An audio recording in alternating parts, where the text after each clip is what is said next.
Dear believer, have you ever stopped to consider why you believe what you believe?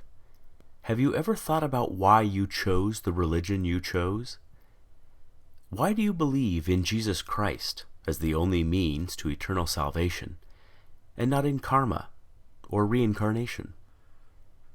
Why do you believe that Allah is the one true God and Muhammad is his prophet, and not in the Four Noble Truths of the Buddha?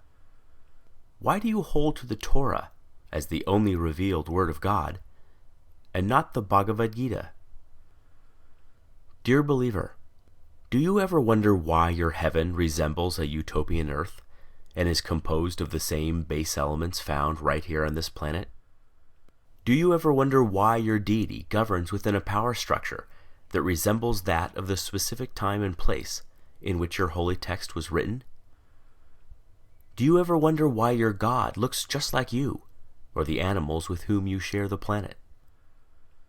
Dear believer, is the faith you practice the dominant one within your culture?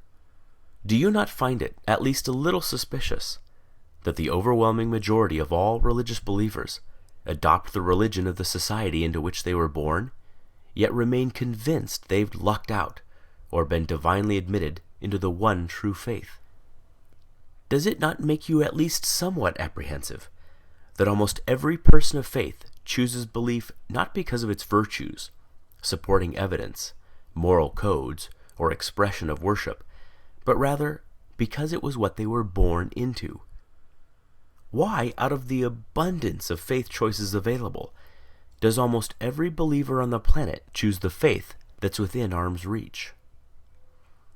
Are you a Christian because you were born in America or Europe? A Muslim because you were born in Saudi Arabia or Indonesia? A Buddhist because you were born in Japan or China? A Hindu because you were born in India? Can it be that faith is, in almost every case, just an accident of geography? Do you sincerely believe that had you been born in another country, you'd undoubtedly still be practicing the same faith you now embrace? Dear believer, is the faith you practice that of your parents and their parents before them? Is it the first to which you were exposed? Did you know that nearly all religious devotees end up believing what they were taught to believe by their parents? Why is it that we scoff at the idea of labeling a young person a Republican child, or a Marxist child, or a Keynesian child, understanding he or she lacks the intellectual discrimination, life experience, and wisdom to make such a complicated and nuanced decision, but we do not raise so much as an eyebrow when a youngster is referred to as a Christian child, surely a choice no less complex? Could it be that there's no such thing as a Muslim child, just a child of Muslim parents? Dear believer, you are supremely confident in your faith. You know it is the right one, and all others are wrong. You are literally willing to bet your eternal soul on that very fact. And yet, have you ever stopped to consider that there are 24 major religions and literally thousands of different faiths practiced on this planet?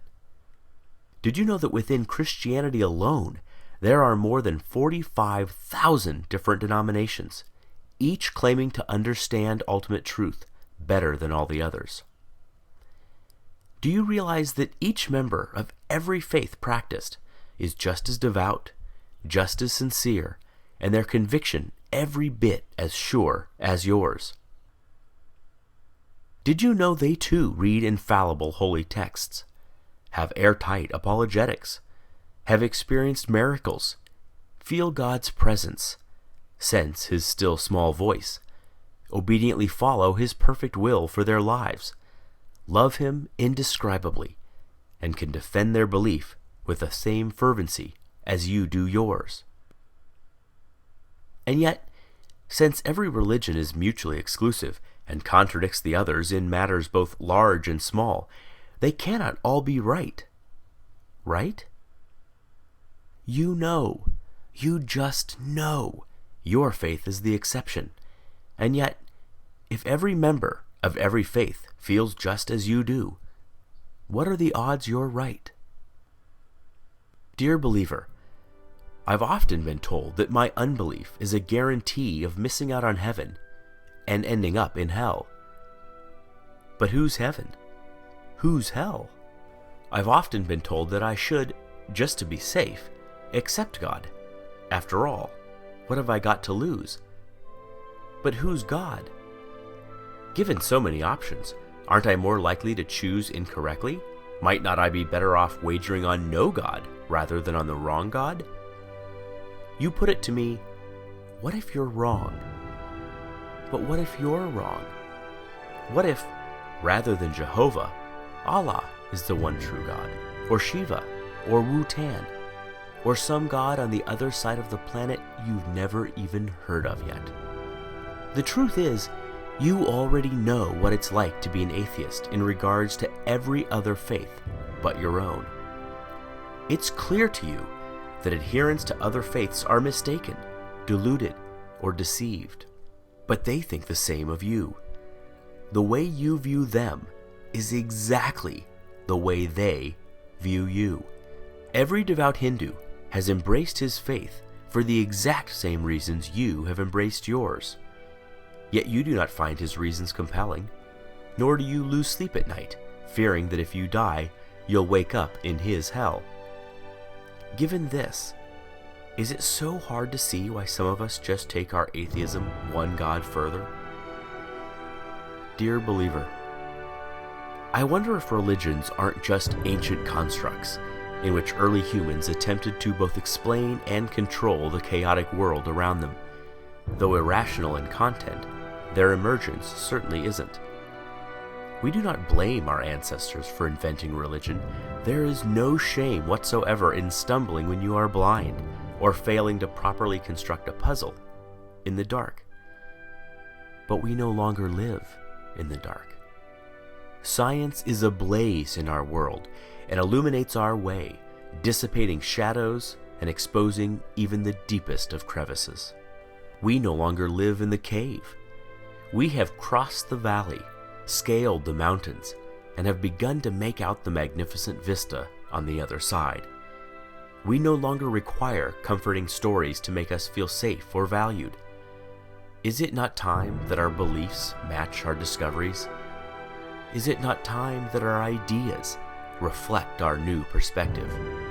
There is equal, if not greater awe in reality than there is in fantasy. Perhaps it is time to stop telling ourselves that we are the reason the universe was made, that our culture is somehow better than other cultures, that our tribe was chosen over all other tribes. It is time to learn how the universe really is. Even if that deflates our conceits, wounds our pride, humbles our point of view, and forces us to admit that we do not have all the answers. Believer, if you honestly value the truth above all things as you claim, as I truly know you do, you must confront these fundamental questions. Far better, Carl Sagan said, to embrace a hard truth than a reassuring fable.